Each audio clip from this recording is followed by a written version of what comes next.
வேட்புமனு தாக்கல் இன்னைக்கு பண்ணியிருக்கோம். மாண்புமிகு புரட்சி தலைவர் எம்ஜிஆருடைய கோட்டை இது. எம்ஜிஆருக்கு பிறகு மாண்புமிகு அம்மா அவர்கள், இப்பொழுது எடப்பாடியார் அவர்கள்.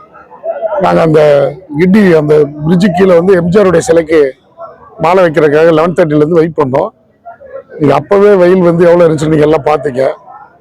எம்ஜிஆருடைய பாதத்தை தொட்டு கீழே வெளில வரும்போதே சூரியன் மறைஞ்சிருச்சு. இது உண்மையான ஃபேக்ட். நான் வந்து தவறான தகவலை சொல்ல, அது எனக்கு கிடைச்ச பாக்கியம் நினைக்கிறேன். ஏன்னா எம்ஜிஆரை பார்த்துட்டு ஒரு ஹாஃப் அன் அவர் நான் வரும்போது சரியான வெயில் வந்து கும்பிட்டு வெளியே வர்றோம். மாலையை வச்சோன்னே எம்ஜிஆர் வந்து எனக்கு பிளஸ் பண்ணிட்டாங்க. அம்மா, எம்ஜிஆர், எடப்பாடியார் 3 பேரும் எனக்கு பிளஸ் பண்ணாங்க. நரேந்திர மோடிஜி உள்பட கூட்டணி கட்சிகளோட சேர்ந்த எல்லாருமே எனக்கு பிளஸ் பண்ணிட்டாங்க. அதே உள்ள வந்து வேட்புமனு கொடுக்கறதுக்கு முன்னாடியே இந்த திமுக அரசாங்கம் கரண்ட் ஆஃப் பண்ணிட்டாங்க. அதனால ஒரு 1 hour delay, half an Howrah 3/4 மணி நேரம் கேட்டா என்னன்னு கேட்டா ஜென்செட் இல்லைன்றாங்க. முன்னாள் அமைச்சர் அன்பரசன் அவர்கள் அமைச்சராக இருந்திருக்காங்க. எம்எல்ஏ இருந்தா கூட பரவாயில்ல. அமைச்சராக இருந்தவங்க அதை இந்த ஒரு தாலுகா ஆஃபீஸ்க்கு ஒரு ஜென்செட் வைக்க முடியல. இந்த தாலுகா ஆஃபீஸ் அம்மா இருக்கும்போது நாங்கள் பண்ணி கொடுத்தது. அண்ணன் சோழ சேர்மனாக இருக்கிற வெங்கட்ராமன் அவர் இருக்கும்போது நாங்கள் பண்ணி கொடுத்தது. மக்களிடத்தில் மிகப்பெரிய பிரகாசம் இருக்கு. இது மாண்புமிகு புரட்சி தலைவர் எம்ஜிஆர் நின்ற தொகுதி. மாண்புமிகு அம்மா வந்து 2 முறை 2011, 2021 வரைக்கும் வெற்றி பெற்றிருக்காங்க. 3வது முறை வெற்றி பெற வேண்டியது. பொய்யான வாக்குறுதியை மு.க. ஸ்டாலின் அவர்கள் மக்களிடத்தில் சொல்லி 2% ஓட்டுல தான் நான் போயிட்டோம்.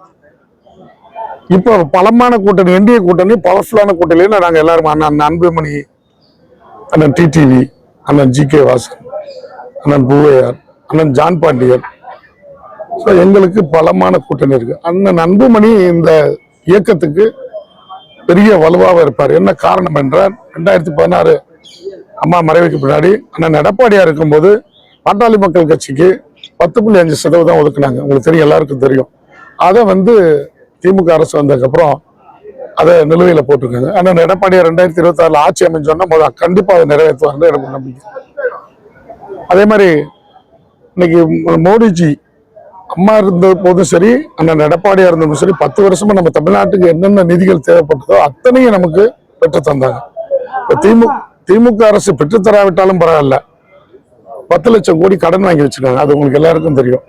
ஆலந்தூர் தொகுதியை பொறுத்த வரைக்கும் அம்மா இருக்கும் போது 10,000 கோடி நிதி ஒதுக்குறாங்க. இப்ப அண்ணன் எடப்பாடியார் 1200 இல்ல 2000 ஆமா 1200 கோடி நிதி ஒதுக்குனாங்க.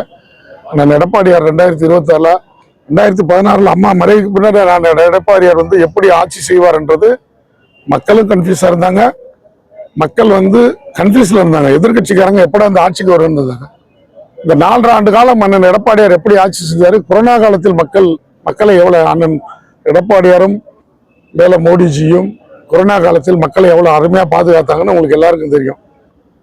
எங்களுக்கு ஒண்ணு மீடியா சப்போர்ட்ஸ் இல்லை. அது நீங்க போட மாட்டீங்க, அது உண்மைதான். இப்ப ஏதோ ஓரளவு நெருங்கி வர்றீங்க, அது உங்களுக்கு தெரியும். இப்ப ஆட்சி அமைப்புன்றது 8-10 மாசமா வந்து அண்ணன் எடப்பாடியார் தான் வரணும்னு மக்கள் எல்லாம் விரும்பினதா. இது மக்கள் விரும்பினதான். ஆலந்தூர் தொகுதி மக்கள் வந்து 3 லட்சம் வாக்காளர் இருக்காங்க. இன்னும் நிறைய, அது இன்னொன்னு, இந்த தொகுதி வந்து அருமையான தொகுதி. 234 தொகுதியில் உள்ள எம்எல்ஏஸ், மினிஸ்டர்ஸ், சென்ட்ரல் கவர்மெண்ட்ல இருந்து வர்றவங்களே சத்தம் கேட்குது பாருங்க. இறங்கிதான்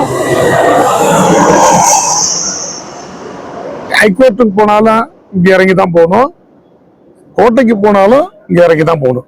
அதனால நாங்கள் வேட்பாளராக ஆலந்தூர் மக்கள் தேர்ந்தெடுத்தால் மீண்டும் மோடிஜி என்டிஏ கூட்டணியில் அண்ணன் எடப்பாடியார் தலைமையில் ஆலந்தூர் தொகுதிக்கு என்னென்ன குறைகள் இருக்கோ அத்தனை எங்களால் பெற்றுத்தர முடியும்னு எனக்கு நம்பிக்கை இருக்கு.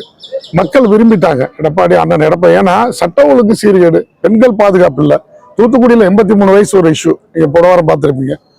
சட்ட ஒழுங்கு எங்களுக்கு என்னன்னா ஒரே ஒரு மீடியா சப்போர்ட்ஸ் இல்லாதனால இப்ப மீடியா எல்லாம் கொஞ்சம் என்னன்னு தெரியல, உங்களை எதுவும் மாதிரி டிக்கெட் வச்சிருக்காங்களா என்னன்னு தெரியல. இப்போ எங்களுக்கு நெருங்கி வர்றீங்க. ஆமா, இப்போ அவர் எளிமையானவர் அண்ணன் எடப்பாடி, உங்களுக்கு தெரியும். அண்ணன் எளிமையானவர், உங்களுக்கு நீங்க எல்லாரும் பார்த்திருப்பீங்க.